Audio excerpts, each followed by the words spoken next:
Welcome to Crimepedia. I am your host. My name is Morgan. I hope you are having a wonderful day. And with me, as always, is my true crime BFF. It is the lovely Cherry. Hello, Cherry. Hello. How are you? I've got the giggles now and I can't get rid of them. No, I'm good. I'm serious. I'm good. Thank you very much. Serious. Professional face. Giggles are only allowed during Crimepedia Extra. Yeah. I haven't got over the extra yet. So hello and welcome to our little podcast. Thank you very much for joining us. If you're not normally listening, welcome. If you're a seasoned listener, then welcome to you too. Yeah, so we're coming up on what, two years now, I think. 2 years next month. Next few weeks. Yeah. Where have those 2 years gone? I think it's going to be 2 years, and I think it might correspond with episode 100. Oh, wow. That's exciting. We should do something special for that. I think so, because I think this is episode 98. Yeah. So it will do. Yeah. It will coincide with our 100th episode. Wasn't our first episode like August, like around August 20th? Yeah, it was. Yeah. I think it's like 18th or something stupid like that. Yeah. Oh, that's really nice. Any suggestions of what you want us to do for a special episode for our birthday? Let us know. I'm sure we'll accommodate your suggestions. There should be some. Yeah, we should get some people to pop in and say happy birthday. That's fun. Oh, yeah, that will be fun. Happy 100th episode, and we'll get all of our favorites to say hi. Yes, not the captain. Oh God, no! What a loser. Oh, bless him. No, we love him. He's one of our favorites, even though we do plagiarize his voice in our podcast. Every week. We steal his voice. Steal his voice. And some people think he doesn't know about it. I mean, honestly, he might have forgotten about it by then now. Who knows? Oh, he always sends me messages. What did I say about this? And I say, oh, no, that's when you did this. And he's like, okay, cool. Someone's mentioned to him that you said something on our show. And he's like, what was that? And I'm like, oh, don't worry about it. It's fine. That was like 2 years ago. Yeah, you're good. You're all right. It's all good. But yeah, God, wow, 2 years. 2 years and 100 episodes. Whoever thought when we very first started it would be like this? I know. Well, here's to another 2 years and another 100 more. Yeah, let's do it. It's fun. Let's do it. Gotta do it. So is there any news this week that I needed to tell you? I don't think there is anything. I'm sure there was something and I didn't. Oh, yes, no, there is. We've been talking about it. Yeah. Big news. You go. Okay, so a while back, you might remember a little episode that we did on the Breckenridge murders. That was the murders of Annette Schnee and Bobby Joe Oberholzer. Yeah. And we've also mentioned previously that a man was arrested in connection to the murders. His name was Alan Lee Phillips. Well, we know that it was going to court. It was going to go to trial. And there's a trial date set, which I don't have in front of me. No. But yeah, so it is going to trial and it's going to be starting here soon. I really hope that they televise that so that I can actually watch it, because that's a case that we spent a lot of time on and a lot of research on, and one that we still check back on like quite regularly. So it'll be really interesting to actually watch the court proceedings. I'd like to know how I know how they arrested him. I know what info they had, but it'd be interesting to actually hear it, how it pans out, and actually hear the evidence in court. Oh yeah, because there definitely has to be like a lot more evidence. Than what we knew. That we knew and they've never talked about. That's right. Yeah. So and this is another genealogy one, wasn't it? Yeah, it was, and it was genealogy, and then it was confirmed by DNA. That's right. It was rubbish. He threw away something, and they were able to get it and test it, and it came back as a match. Oh, I'd love to see this for their families. I would love to see this case solved. It's over 40 years old, this case. Yeah. It would be really good to get it solved. Oh, and especially for someone like Jeff Oberholzer, who's been under the spotlight since it happened that, he was being a suspect and him possibly be involved. So it's going to be good for him to. And for Charlie as well, for Charlie McCormack, who is the investigator on the case. It would be really good because, I mean, he's approaching his 80s now? Is he somewhere like that kind of age? Yep. And it would be really nice for him to see out this, because he's been a retired detective for such a long time now. And this is one of the biggest cases that he worked on. So I would love for him to know now that this is all It's all done and they got him. Mm-hmm. It would be so, so good. Yeah, so we will keep you up to date on that as the trial begins, and we'll see how long it goes, and we'll definitely talk about it. Yeah, that'd be great. Okay, so this week's case is your case. If you don't usually listen, for all you new listeners, we alternate weeks. So one week will be Morgan's case, the next week will be my case. So last week was my case. We got some updates on that one. We're still looking into it. Thank you for everybody that messaged and sent us messages about last week's case. There's a lot of stuff that came up that I didn't talk about in the episode because I couldn't verify it as true. And so I don't want to report on stuff that's hearsay because it would be better that it's a true representation. And it's very difficult to get all the information into an hour of a podcast. It's really, really difficult. So we have taken a lot of the messages that you've sent and we've been looking through them, and we have arranged to have a chat with a couple of people. I understand that the case is being reopened and reinvestigated with a new investigation team, so I'll keep you up to date on that one as well, because I did get a lot of messages about that, and I'll keep you up to date on that and what's happening. So thank you for that, and thank you for your case suggestions for future cases. If you want to send us a case suggestion, you can either email it to cherry@crimepediapodcast.com or morgan@crimepediapodcast.com, or catch us on our Instagram or our socials, and we'll definitely look into some cases if we think we might be able to do something for you. Yep. All right. So with that, how about we jump into this week's episode? Okay.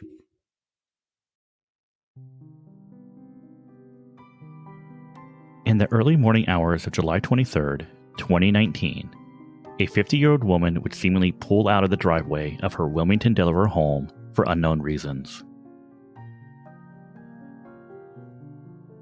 Hours later, her husband would be notified that the body of his wife had been found floating in the nearby Brandywine Creek. While at first most people assumed her death was simply accidental, it would later be ruled a homicide. This is Crimepedia, and this is the murder of Susan Morrissey Ledyard.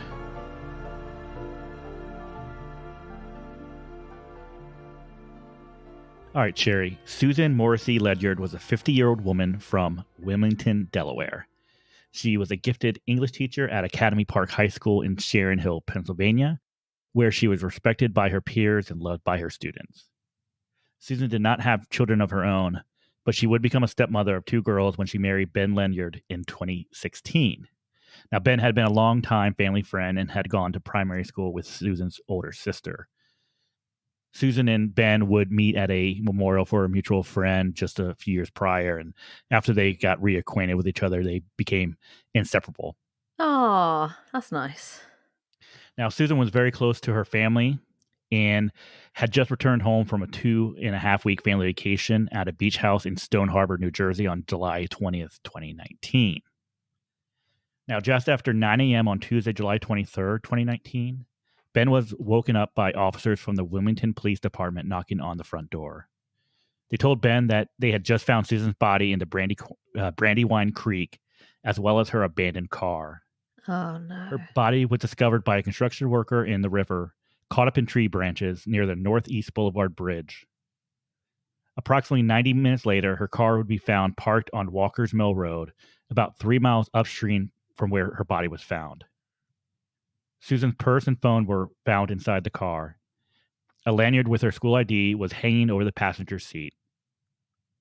Now, officers did not release information to the media or public if anything else was discovered in the car, but they did state that when the car was turned on, the windshield wipers turned on, leading them to believe that at the time someone was last in the car, it was raining. At that time, Ben would tell police officers that he was not aware that Susan never made it to bed and was actually missing. So he didn't realize that she didn't come to bed? No, the way he told him. He said that he had no idea that she was even gone. That's so weird. Yeah, no, it's very weird. There's a lot of weird things with this one. But then, surely you'd know if your other half came to bed or not, if they didn't turn up at all. Or wouldn't you? You'd know if someone wasn't in bed with you, surely?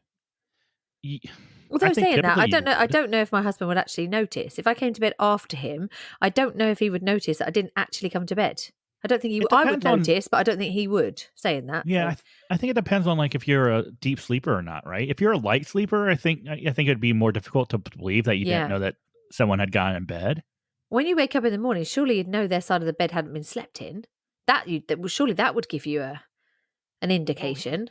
I don't think he had time to even, according to his statement, he didn't have time to even like, contemplate it because he was woken up by the police officer. He was still asleep. Okay. Wow. So which is weird too because it's Tuesday morning, 9 a.m. Oh, he's not working. He's still in bed. Right. I guess not. Yeah. Must have. Yeah. Oh, okay. Weird. Initially, it was believed that her death was either a tragic accident or possibly even suicide. Yeah, I was thinking suicide straight away because it sounds like, obviously, her body's downriver and her car's just left there and everything's in the car. So straight away, it kind of makes you think, oh, okay, I was going to ask if she have any signs of depression or anything like that. No. Oh, okay. So the investigation there was nothing that would indicate that she was suicidal or was contemplating suicide. But then that doesn't always mean that they didn't. Obviously. That is correct. Yeah. Absolutely. Okay. That is correct. Now, after a 4-month investigation, police would officially rule her death a homicide. Oh, okay. Now, officials would state that Susan had died as a result of blunt force trauma and drowning. Oh, dear. Okay. Do we know if the blunt force trauma occurred before or that was pre-mortem, not post-mortem? It's believed it was pre-mortem. Wow. Yes. Okay. Yeah. Now, I should say that the full autopsy has never been released, and police have never really gone into full detail about her injuries. Okay, that's interesting. Only that they were not consistent with an accident. Yeah, I can understand why they would do that then, if that's the case. I get it. Yes. There's obviously something that's happened to her that would ruin investigative stuff if it was released to the public. So, okay, I see. Right, okay. Yeah. Now, there's some other things that we're going to talk about, which definitely kind of point it not away from suicide. Right. Okay. But we'll get to that here in a little bit. Okay. Yeah, no problem. Now, Ben would tell officers that the night that, the previous night to when she went missing or was found dead, he had spent the evening attending a special showing of Between Me and My Mind at the Queen with his friend Henri Dupont. This movie apparently was a movie about Trey Anastasio from the band Fish. Okay.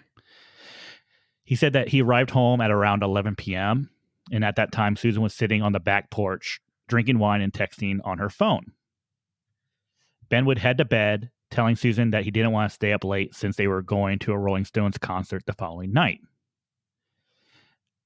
Susan would continue texting her sister Missy until 12:29 a.m. The two chatted about a Facebook friend and a former roommate of Susan's. Now, at this time, there was a news story going around that Susan thought was about this roommate. And Susan had sent Missy several messages about it and asking her sister if it actually looked like her roommate. Susan would also call and text friends until about 2:47 a.m. Now, it should be noted that police found nothing suspicious in the text messages, and there was nothing that helped them determine what could have happened to Susan in those messages. And this is like Monday evening. It's a Monday evening. Monday evening, she's messaging people until 2:40 something in the morning. That's correct. That's quite interesting. A lot of my friends, that if you've got work, you're not up at 2:40. I can get Friday and Saturday nights, yeah, but that's quite late for just general chit chat. Well, seeing that she was a teacher, she was actually on summer break during this time. Yeah. And she would not have had to get up early the next day for work. Now, family members also have stated that it would not have been unusual for Susan to be up this late. Okay. And texting friends, because she actually did have a lot of friends that lived on the West Coast. Oh, okay. She had previously, so she had previously lived out in the San Francisco Bay Area. Yeah. And so she still had a lot of friends that were out there. So, if it's 2:47 in Delaware, you're talking it's 11:47 out in California, which is not so bad. So yeah, I get it. Yeah. Okay. No. Now at 3:02 a.m., this is just 15 minutes after her last phone activity, a neighbor's security camera would capture Susan's black 2016 Honda Civic backing out of her driveway on Riverview Avenue. Because of the darkness, it was not possible to see who was driving the car or if there were any passengers. Okay. Additional camera footage would show the car turning north onto Pennsylvania Avenue, and 2 minutes later, driving across the Rising Sun Road Bridge. Then at 3:04 a.m., the car parked on Walker's Mill Road, partially blocking the road and the gate to a renovated historic mill building. Now, based on the time that it took the car to get to this location, it's highly unlikely that any stops were made on the way. Now, CCTV at this location captured the car parking and its headlights being turned off. But once again, because of the darkness, it was not possible to see who exited the car. Yeah. Now, after this time, the presumed whereabouts of Susan Ledyard are a complete mystery. So let's just talk about her house for a minute. So how close are the neighbors? Like how close in there? Do we know how close their houses are? The house. This is an urban area, so the houses are right next to each other. So okay, I mean, so if there was any like screaming, then the neighbors would have heard it. Oh yeah, yes. Okay, yes. Okay. I mean, you're probably talking maybe no more than 20 feet between the houses. Okay, so yeah, definitely. So if somebody is like arguing, if they were having an argument and there was some sort of scuffle going on or something, the chances are someone there would have heard. Oh no, absolutely. Okay. So I don't think, because no one has reported any sort of arguments or fighting at the location. I don't think there was. Someone would have eastly been able to hear them if she's chatting to her friends, I would imagine she would have mentioned the fact that she had fallen out with her partner or whatever. So exactly, and there was nothing. There was no messages, no conversations with anyone that would indicate that there was any problems between her and Ben. The only thing, just the first reason I was thinking is obviously because you can't see who's in the car, so you can't see. I mean, I don't know how normal it is for her to get in her car at like 2 a.m. and just go off driving, especially after she was drinking wine on the porch. I don't think it's normal for anyone. I mean, no, it's late. It's late, isn't it? Especially if she's been drinking. It's quite late. It's a strange thing to do. Yeah, but, and it's people do. Yeah, 3 a.m. Like what? I mean, what's open in Delaware? That kind of, is it like a 24-hour kind of place? Like London, obviously you can get anything at 2 a.m. No, it's not. So Delaware is not, no. Now, the other thing I want to mention is this location that she went to, this Walker Mill Road. Yeah. This is not a place that I think anyone would normally go to. It's very secluded. It's a very, very secluded area. Okay. Now, I'm going to try my best to kind of describe it. Yeah. It is, so the area around it there's a lot of, I believe it's DuPont Chemical Company. Like they have a bunch of buildings around there. So it's this side of the river is very industrial. Yeah. And where she actually parked is not a place that anyone would normally park. There's not like she's just parking on the side of the street. Like there's parking spots. There's no parking spots where she parked. No. So this is not a place that you would be parking if you were planning on being there for a long period of time. For a long time. What's that to the left? Is that a cemetery?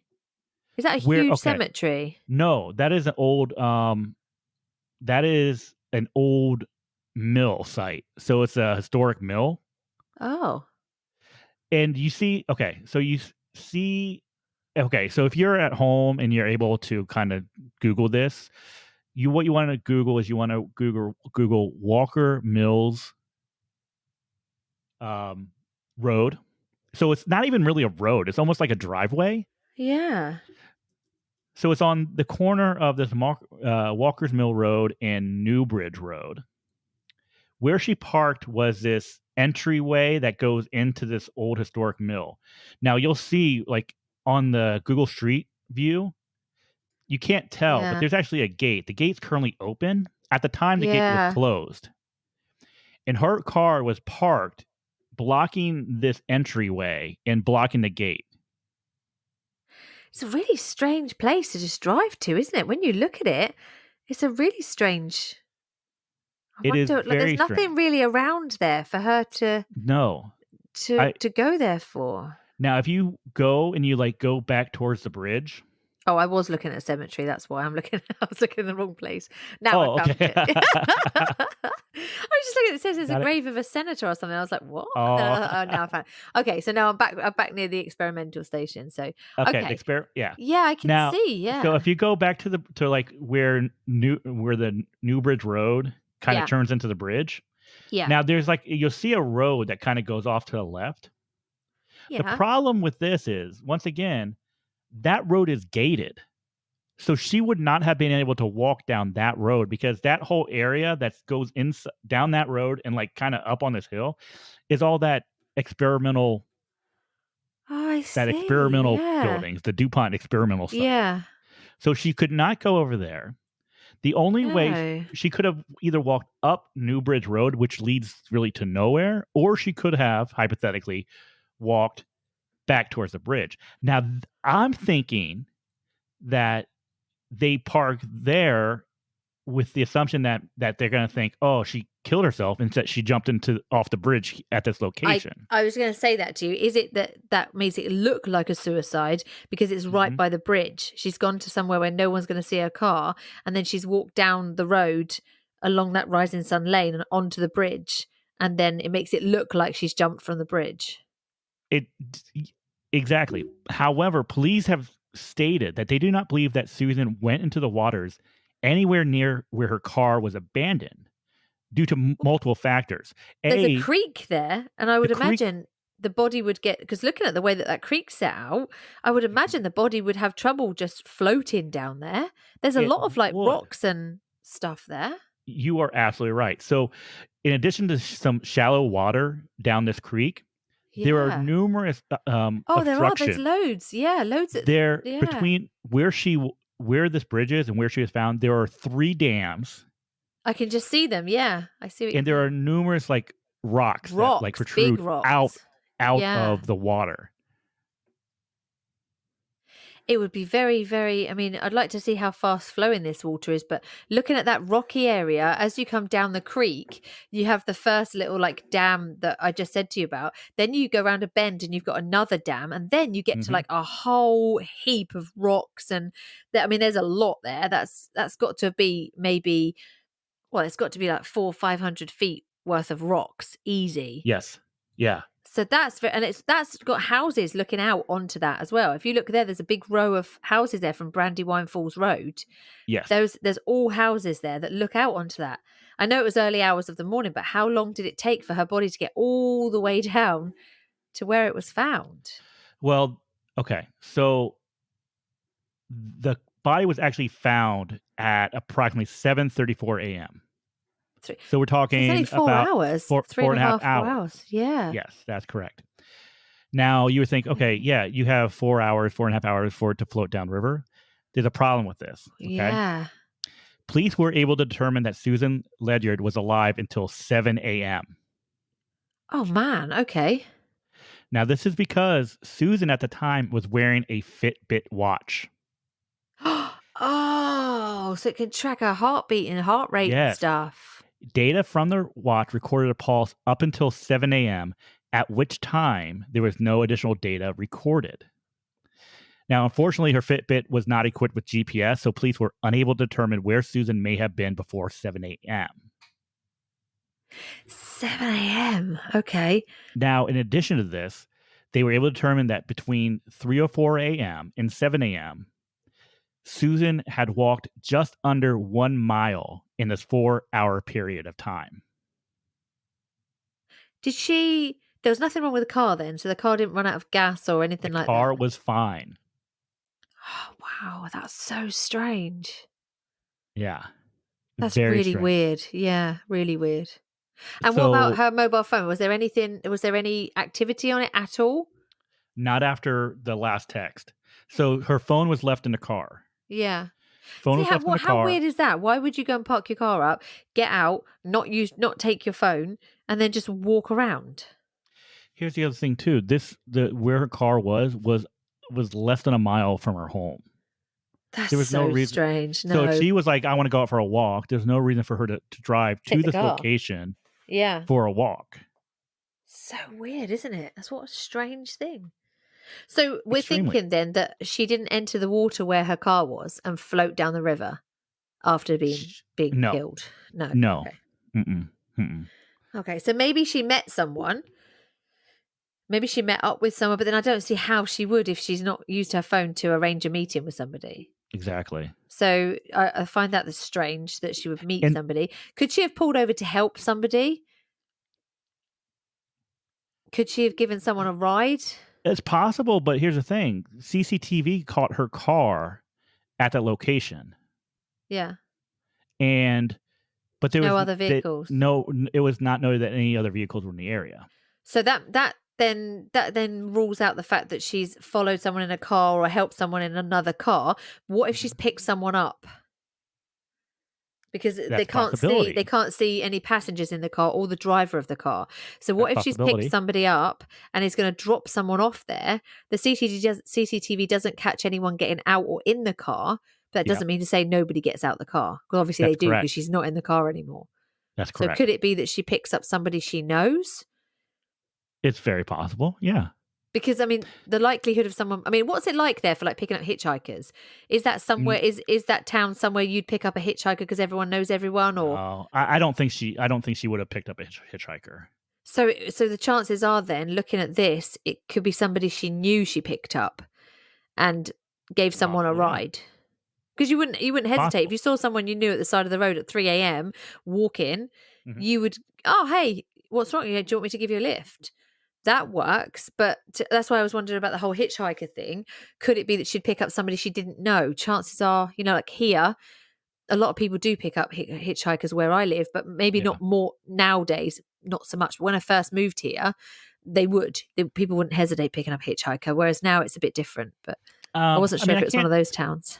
I can't, of course I can't speak for her, but I don't think the chances of her picking up someone at that time and where she was, I don't, and in the amount of time that it took for her to get from her house to the location that her car was abandoned, I don't think she picked anyone up. Anyone at all? I don't think she did. Oh, okay. I'm just thinking, why would she drive there? There's got to be a reason. She's not arranged to meet anybody, so why would she go and drive and stop there? Exactly. Now, here's the other thing we got to consider too. So you remember I mentioned that when police turned on the car, they found that the windshield wipers were on. Uh-huh. Well, that night it did rain, but the rain didn't start until approximately 3:51 a.m. Okay. So, and it rained for roughly about an hour before it started tapering off. Okay. So someone was in that car at, almost an hour after that car had parked and turned off his light. Someone was still in that car. Maybe. So does she drive? Why would she just drive there and just sit in the car? Yeah, it's strange, isn't it? It's a strange thing to do. It's a strange area. When you look at the area, there's nothing really much there. There's not. There's not really much there to... It is a reason secluded. For her to be there. Yeah, it's really secluded. It is very secluded. Yeah. Is it possible that she had made plans with someone like prior? Is it possible that, maybe she wasn't texting someone back, at 2 a.m. saying, hey, meet me, by this bridge at 3 a.m. Oh, what if she had made plans in advance? Maybe. I don't know. I mean, I'm just suggesting because I don't know why else you would go to this particular location at this particular time. No, I mean, I'm just looking around there and there's nothing. It's not like there's like a shop or something close. I mean, there's a mill, there's a biofuel station. There's it's sort of industrial where she is. What if that's what she went there for? I mean, this is a advanced biofuels place, and this is a huge like factory kind of outlet kind of thing. Wonder if she went to meet somebody who was working there, because I bet they work in the nighttime there. I bet it doesn't shut down, because I mean there's loads of different stations around there. Yeah. And it looks like industrial. So I'm wondering if she went to meet somebody who worked nights and that the person was on the break. I'd be interested to see what the shift pattern is for those areas around where she's parked. Yeah. Are there night shift workers there? And if so, when do they take their breaks? Because here's the thing: if it's so dark that you can't tell if someone gets in or out of the car, you wouldn't see somebody. You wouldn't be approaching able the to tell car. someone approaching it. Yeah. So that's very interesting. I wonder if because there's a mill there. There's all sorts of stuff there. So I wonder if anybody was on a night shift and she said that she'll meet somebody on their break there. Yeah. Interesting. Okay. No, it's very interesting. Yeah. Very interesting thought. Now, I mentioned earlier that Ben initially told police that he was unaware that Susan never made it to bed that night. Yeah. Now, like a lot of these cases, his story would later change. Okay. Okay. And it changed when he actually spoke with Susan's family. He actually told them that when he arrived home, he hung out with his friend for about 20 minutes at the house. Uh-huh. And then he shared a half a bottle of wine with Susan. He would also add that they both took sleeping aids. He took Lunesta and Susan had taken Ambien. Interesting that they take sleeping aids that night that she was missing. Yeah, exactly, right? He would later tell Dateline that he was hoping that she had took Ambien and was just sleepwalking, or maybe she decided to get cigarettes. But then he was afraid that she was going to meet someone, and someone that she had been seeing, and that breaks his heart. Okay. Now, the problem with this is that when Susan's toxicology reports came back, yeah, Ambien was not detected in her system. Okay. What about alcohol? Well, yes, alcohol. So, yes. So she did have alcohol in her system. So She that's did have not a lie. alcohol. She was drinking. Yes. Okay. But there was no Ambien. But no Ambien. Okay. So I don't know why he would. I don't see. This is the thing, because he's saying two things. He's telling the family, yeah, she took Ambien, but then he's telling Dateline he's hoping that she had taken Ambien. So it's like, which one is it? Yeah. Yeah, because those are two completely different things. Like, yeah, we both took sleeping aids too. I hope she had taken a sleeping aid. I hope she took it. Mm-hmm. It's also weird that, like, to say that he's hoping that she was just going to meet someone. Yeah. Right? Yeah. That is weird. Why would you say that? I don't know.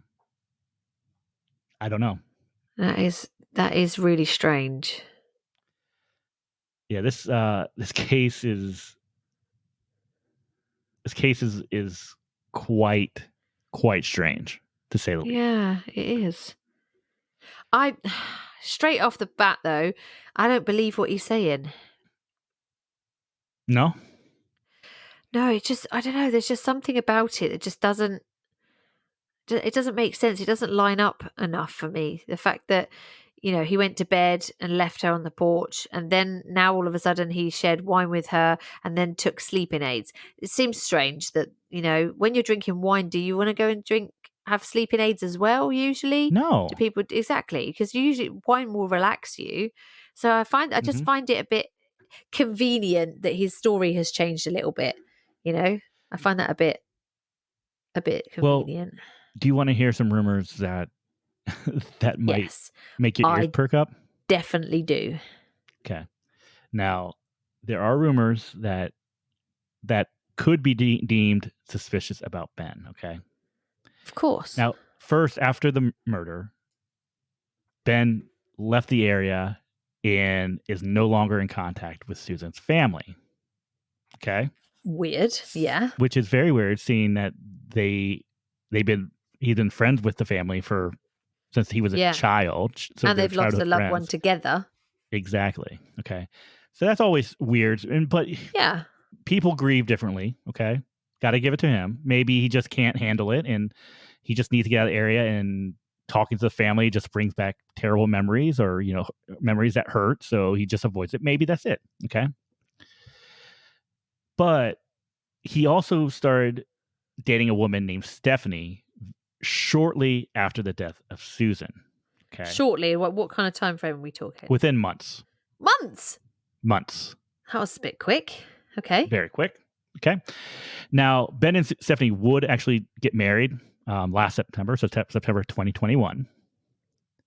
Now, it is believed that Stephanie was in attendance for the movie At the Queen that Ben attended on July 22nd. Okay. So she was there as well? She was there as well. Okay. Now, the 23rd, you remember they were going to go, Ben and Susan were going to go to Rolling Stones. Well, guess who went to Rolling Stones that night? With him? We don't know if she went. She went to Rolling Stones that night. Ben went to the Rolling Stones that night. The same day that his wife was found dead. Was found dead. He went to the Rolling Stones concert in Philadelphia.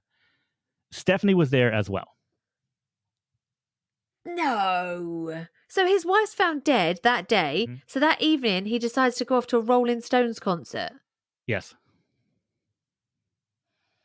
Okay, this is just giving me all the husband did it vibes. Yes. Why would you do that? Because it's a shock. Well, it should be a shock that your wife's been found dead.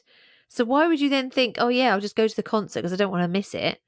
She's dead. There's nothing I can do. That's crazy. Even if it was like, oh, it was an accident, or oh, my wife committed suicide, you still don't go. You still won't go to a concert and enjoy yourself and sing.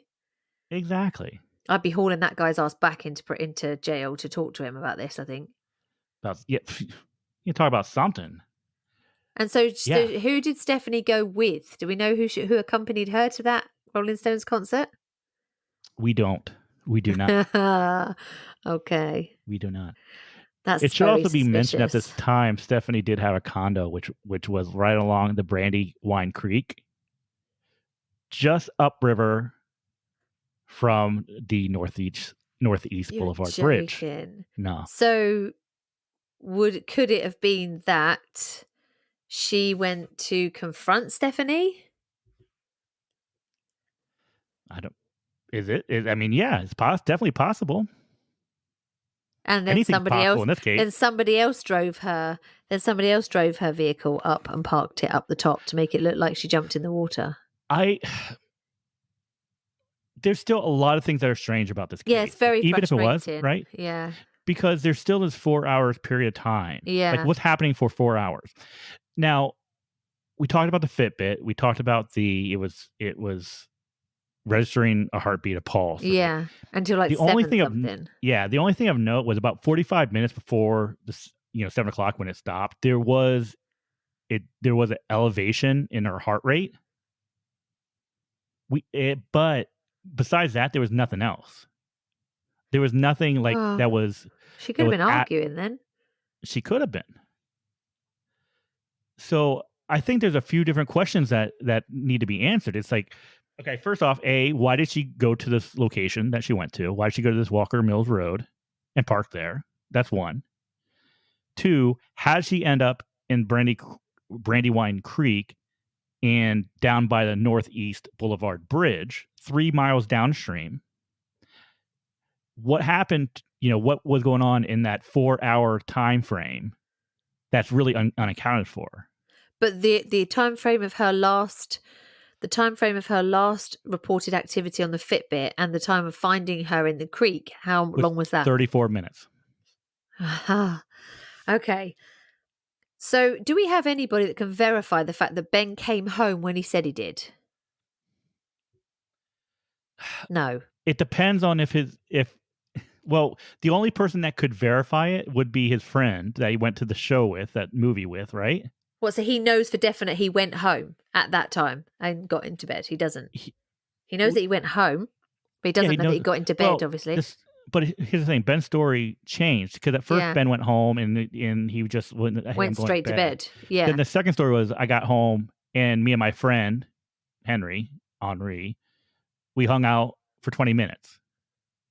So it depends on what story. Yeah, which is it? What did Henry say? Or Henri, what did he say? We don't know. We don't know. I don't know. We don't know. Henri. Okay. But here it is. I mean, he's probably a good buddy. He probably can, back him up on it, I'm guessing. I mean, if you're listening to this and you are Ben's family, obviously you've got to understand that this doesn't make sense. So this is not like bashing him, but it's just you've got to get the answers to it to try and work out. I mean, I'm not saying that Ben did it. What I'm trying to say is what he's saying doesn't add up. Because he's saying that he went home. One thing, he just went straight to bed. The second time he's saying he hung out for a bit, drank half a bottle of wine with his wife, and then went to bed, and she's gone off to get cigarettes. I mean, okay, that sounds strange. And then the fact that he's got this woman that he's allegedly seeing, rumor mill is saying that he's allegedly seeing, who happens to have a condo on the river where his wife is found. His wife is, there's a missing sort of timeline for 4 hours, but then she's found, not very far from where his alleged girlfriend's condo is. Yeah. It seems strange to me that she would park her car where she did. Even if she was confronting the girlfriend, she wouldn't park the car all the way up there and walk all the way down. That's just not going to happen. It's too far. So would she have gone straight to... Has he got a car as well? Does he? Yeah. Do they have? They both have cars. Yeah. Okay. So is there anything? I would imagine the police have checked to see whether he then left. So could they have left together in the car? That's another. It would have to be, because here's. But then how would he get back home? Because the police woke him up at like 7, whatever. It's only a mile away. He can walk home. Oh, he could walk it back. Of course, you did say it was only a mile. So now he would have to avoid security cameras, right? So the neighbor's security camera, which caught her car leaving the driveway, didn't catch anyone walking back to the house or entering the home from that direction. From that direction, yes. Okay. So is it possible that there were 2 people in the car and that he dropped off and he could walk home? Yeah, absolutely. But also, is it possible he got a lift home but like slightly up the road and walked back? That's also possible. Yeah. That somebody had given him a lift, because you wouldn't be looking for every single car that passes the house. Yeah. But then we have to ask, how did her body get to where it was found?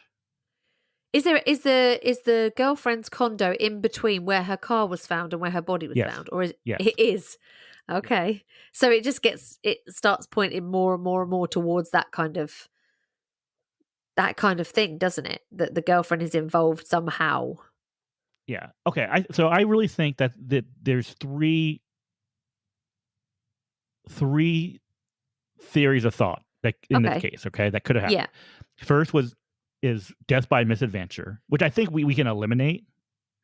But there's still this popular theory, that Susan left the house for whatever reason, pulled over, potentially on Ambien, and in experiencing some side effects or even sleepwalking, fell into the river. But it wasn't in her system.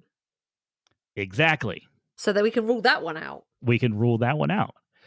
I mean, yeah. So I don't think death by misadventure. And then we have the police who are saying, no, it's a homicide. Okay. Yeah. Well, she's got blunt force trauma and whatever else that's in that autopsy that they haven't revealed. So they've obviously got pretty good evidence to suggest that this is a homicide, because otherwise they wouldn't. They wouldn't chase it up as a homicide. It's more work for them. So there's obviously pretty good evidence in that autopsy that she has been a victim of a homicide. So it's not a situation where they looked at it and they said, "Oh, well, she fell into the river and hit her head on a rock." Exactly. Yeah, exactly. This has to be something like, "Oh, this wound is caused by a hammer." Yes. Whatever. Yeah, of course. Right. Consistent with a whatever. Yeah. Okay. Mm-hmm. Second thought is Susan was killed by a stranger. I think. Okay. You have to consider this, right? You do. Yeah, definitely. Because the way that Susan's vehicle was parked is not somewhere that you would pull over for a long period of time, right? Okay. Yeah. Yeah, it's like middle of nowhere, isn't it, really? It's just industrial around there. You think is if you're parking there, you would think that it's going to be for a short time frame, right? Yeah. Maybe no more than a few minutes. Now, there are theories that Susan was somehow lured out of that car by a stranger who subsequently killed her. Yeah. But once again, I find it strange because I don't see how that could happen. Because there was nothing on any CCTV in the area that would even indicate that anyone else was there with that car. I don't think she's going to meet somebody, because I think there would be some sort of evidence of messages or something to arrange this meetup.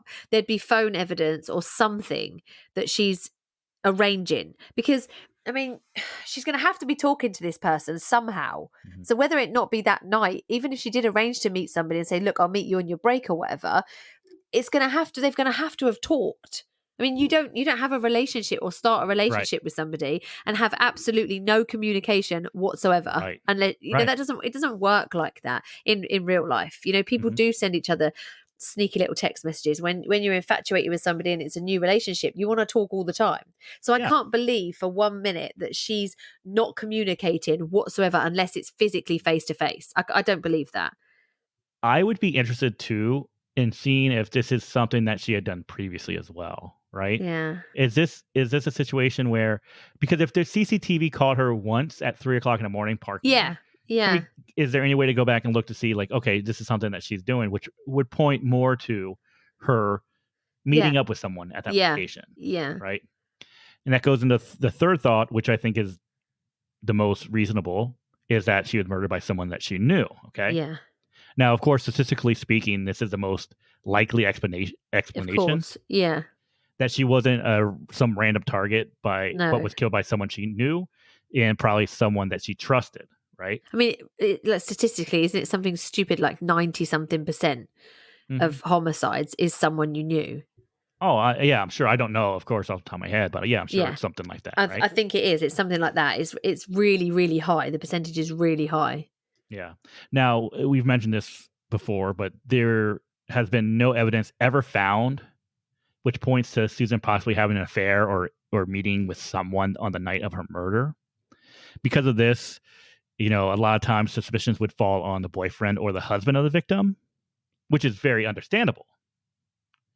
And I think in this case, with actions that occurred after her death, it would seem as though maybe the husband had something to do with it. Well, yeah, that's the first port of call usually, isn't it? Mm-hmm. Yeah. So now, but once again, I think the problem with this is we don't have any evidence that Ben left the house or returned at all. Right? But then it's dark. I mean, I had a look, and in 2017, 82% of homicide was carried out by intimate partner, and 64 was family-related homicide. So what if... That just goes to show. See, I'm thinking about this. What if something happened to Susan before her car even left the house? We talked about earlier about, was there anything, any screaming, any fighting?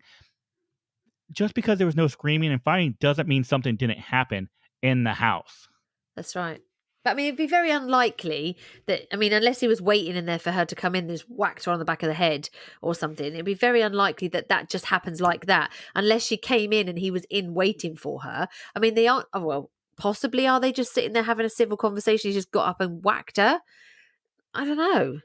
It's possible. It is, I suppose, if he's planning it. Get her drunk so she's a little bit... We know that Susan was alive until 7 a.m. Okay. But it doesn't mean to say she was conscious. She was alive. Exactly. But it doesn't mean to say she was actually conscious. So her heart was beating, but she could have been unconscious in the back of that car. Mm-hmm. Yeah, exactly. And so then, what's going on for 4.5 hours? Okay, let's just say you have a guy that's trying to figure out what the hell to do. Yeah, that's what I was just thinking. So let's say this is like just a theory. So something happens in the house. He panics. He gets her in the car. He drives her to his girlfriend's because he doesn't know what to do. They sort of have to hatch a plan together. And then they dump her in the river and make it, because she's unconscious. Because if they've hit her more than once, if she's coming to and they hit her again to knock her out again and dump her in the river, she would drown because she's already unconscious. So do they do that, whack her in the river, and then park her car up the top? He then goes home and makes it seem like it's a like a suicide or an accident, and that's why he's mentioned the fact that she took that sleeping drug so that there might be some sort of side effect. Could it be that? I am more going along the lines of that car being parked there to make it look like suicide. Yeah. Because the only thing that makes me think that is because you said his first story was that he came in and went straight to bed.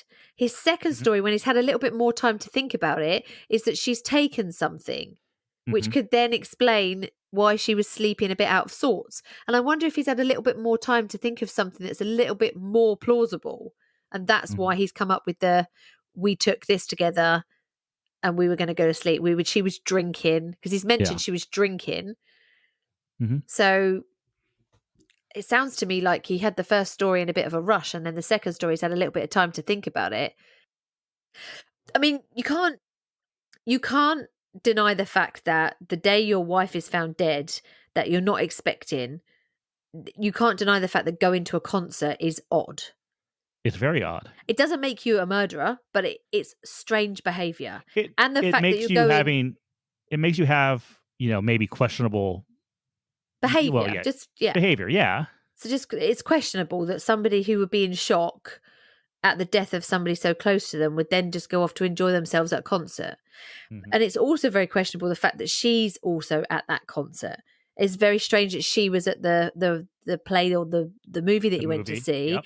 And then she's at this concert as well. So she's turning up in his sort of vicinity quite a lot.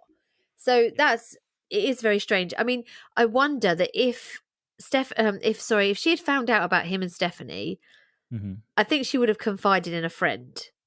At least, or her sister. So there would be somebody she would have confided in. If you've got an inkling that your partner is cheating on you, mm-hmm. I think there's going to be somebody that you talk to about it. I don't think you would keep completely.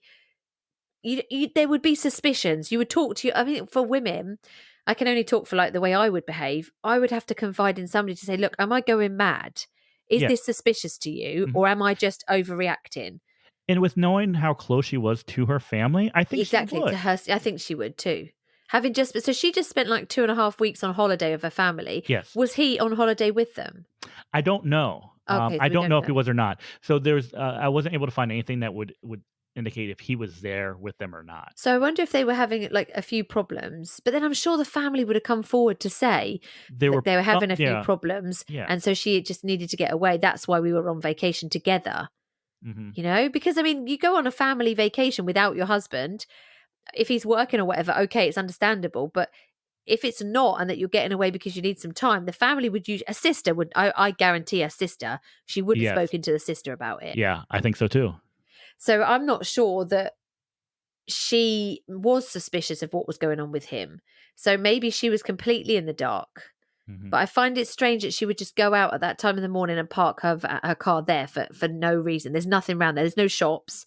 There's nothing close that would be a reason she would park there. There's no reason to park there. So I'm not sure she parked the van there at all. I think by the looks of things, and I mean, to be honest, we're going with information we don't really know from the autopsy report. We don't really know what her injuries were. But from what we know like this, I would be inclined to look down the road that she was unconscious but still alive for most of that mm-hmm. 4 hours, while whoever it was planned out where she would go. Or what they could do. It's so strange. This is it's definitely murder. Case. It's definitely it's a very suspicious death. This is definitely it looks like definitely a murder. So something's not right. What's strange to me is typically when murders like this occur, let's say that it was a domestic dispute gone bad, right? Yeah. Usually it's not so well planned out. This seems to be a very well planned out action, right? To be able to park a car in a location, to not be seen, to not be captured on any sort of security camera. Yeah, and exactly. To basically be completely just have nothing. That's weird. Very, very, very weird. I don't think it's from the information you've just given me and looking at the maps, I don't think it's a suicide. I don't think she's gone and there's just nothing. People talk. People don't usually say nothing to anybody. There's usually one person that person would confide in about their life. Mm-hmm. It wouldn't be, and I'm damn sure if that was a sister, she would be telling the police. She thought he was having an affair or something was going on. They were fighting or, so that's really strange. Really strange. I don't know. I mean, I can't sit here and say 100% Ben did it or Ben was involved. No, of course not. But 100% Ben is suspicious. Yeah. Oh, absolutely. Yeah, 100% he's suspicious. He would be on the top of my suspect list. It doesn't add up. It's easy to say he's on top of my suspect list because there's no other suspects. No, that's right. I mean, yeah, only you could say because, it just doesn't add up what he's saying. No, yeah, exactly. I don't know. It's frustrating. Yeah. To say the least. It is frustrating. And I'd like more information on this one. I'd like to hear what the police have looked into. I'd like to see the pattern of the shifts along that industrial area. If there's any night shift workers there. That is actually a really, really good point. I didn't even think about. Yeah, I'd like to see what their shift. I'd like to see whether she has parked there before. I don't think so.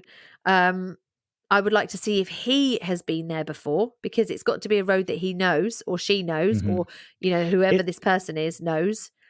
And I'd like to see around her, the Stephanie's area. I'd like to see the CCTV going on and see if there's any ring doorbells or anything like that around that area, and see what the traffic was like by Stephanie's house at that time too. See, I'm like looking at where this is, where she was parking, and I don't know. There doesn't seem to be any real reason why she would be up there. No. It doesn't seem like it's really all just DuPont buildings, right? That's right. Yeah. And there's like nothing else. And even if you take that's this road that kind of turns into what it turns into. It turns into Powder Mill Road. Like even going there, there's nothing. No, there's nothing up there. No reason. Yeah, I don't know. I do not know. And is this case now a closed case, or is this are they still an active case? Still active case. Okay. I think you can call it a cold case, because I don't think that there's not any additional information coming in, but it's still active investigation. So still an active investigation. Interesting. I would be really interested to talk to the police or the detectives working on this case. There'll be a few questions that I'd like to, because when we did do the Breckenridge case with Charlie, there was a few things that we asked him that he said, I didn't even think of that, and so we said to him, like, what about this? And he was like, I didn't even think of that, and that definitely wasn't looked into. And I was like, why? And he's like, I don't know. And he, so it would be very interesting to speak to the detectives on the case and just say to them, look, was the shift patterns checked to that place? Because something's telling me that whoever it was that parked the car there knows about the patterns at that place. I'd be interested to see where Stephanie worked. Another thing, I'd be interested to see where she worked. And there's just quite a lot of questions for this that, I mean, they might not tell you, obviously, because it's still an active case. There's obviously something on that autopsy report that we're not being told that's significant in this case, because obviously only the killer would know that. So I understand that, but I've just got so many questions. I know. I do too. Oh, bless her. I do too. What a horrible thing to happen. So that is our case for this week. Thank you. Do you have any thoughts, or if you have any sort of information, you can definitely let us know. Let us know, I believe you can also call Delaware Crime Stoppers. I think their number is 1-800-847-3333. Or you can go to DelawareCrimeStoppers.com. I do know that there's a $50,000 reward for any information leading to an arrest. Sure, I'd feel really funny about taking a reward for something like that. I think I would feel really guilty. I wouldn't want a reward for helping like solve a case like that. I wouldn't want that. When a family puts up an award, I wouldn't want to take that reward from them, because they've suffered enough. And if they really wanted to give it to you, I'd just give it to charity. I don't think in conscience, I don't think I could take that like that. I always think it's a good incentive, because obviously it kind of appeals to those people that are a bit more scrupulous, I think, to, to come forward. Here's a reason for you to give us the information you've got. But it's also a reason for people that have, false information to come forward as well. Yeah. Which can muddy things up very quickly. Strange. That's a really sad case. That's really sad. It is. Well, I hope they get that solved, and we'll keep an eye on that one, and hopefully we can. I think we should email the police on that case and see if we could talk to someone about it, because I would be really interested to find out just a little bit more. So how about I change the mood of the show and give you a dumb criminal to end this week? Yes, please. I would like that. Here we go. Hey, Captain Stupid Poopy Pants. You's a dummy. Then this guy is a dummy. I did find one that I was going to do, but it was quite depressing. So I found this one because it did make me laugh. So a Scottish shoplifter, a guy called Aaron Morrison, was picked up after stealing a bottle of vodka from a liquor store. Okay. Now, the police didn't have to do very much work to find him after he stole this bottle of liquor because his name and phone number were left with the clerk at the shop. What? Yeah, he left his name and phone number because he asked her out on a date. I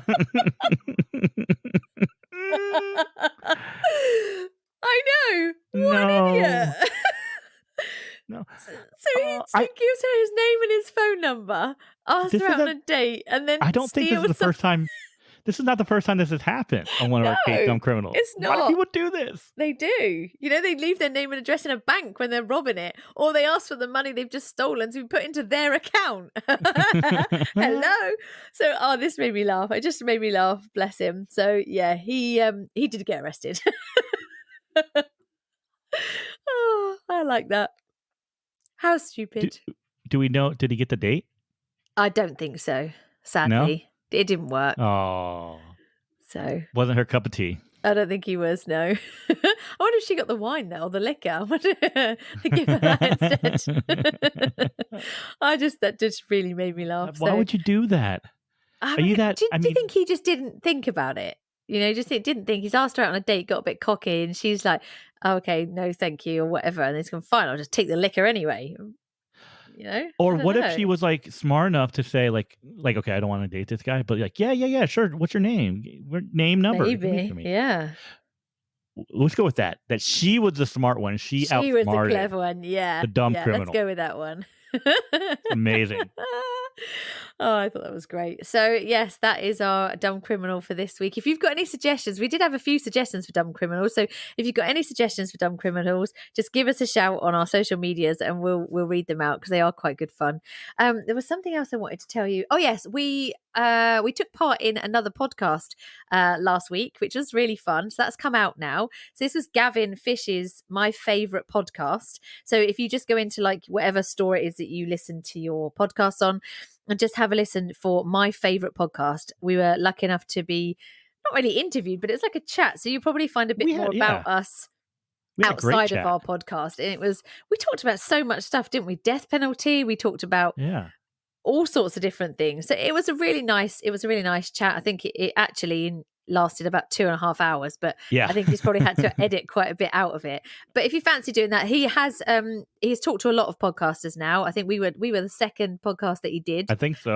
So he's working his way through all your favorites. So just check him out. His name's Gavin. He's got a great voice. He's got a really good YouTube channel, which is really interesting. So definitely check it out. It's called My Favorite Podcast.